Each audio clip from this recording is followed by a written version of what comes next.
Hello साथीहरू, मेरो मासु पकाउने तरिका हामी कसरी पकाइखेर खाँदा छौँ तमी लास्टसम्म यो मासु नपाकुन्जेलसम्म हेरिराखे।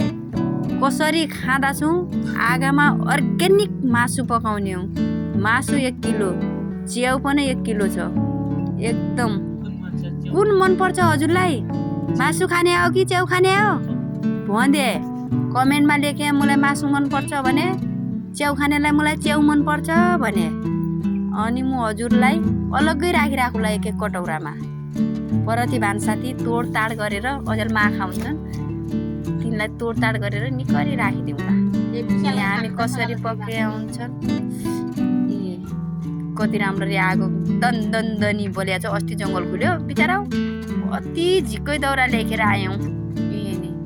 अनि बाल्ला यो चुलो त कहाँबाट ल्याएको? बनबासाइ ल्याएको यो चुलो। तपाईँलाई चाहिने हो कि यसो चुलो मगाए?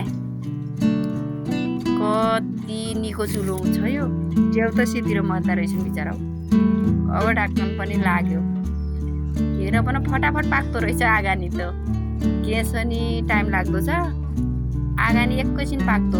तँ कालोले आँखा फुटिगयो। तँ कालोले बसा दिमाग र मेरो छोरो काममा आयो बरी पिकनिक बालो।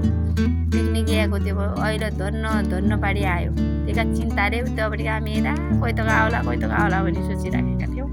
आयो कोडो लेखेर आयो यत्रो बालो उपहारमा। बाई बाई साथीहरू।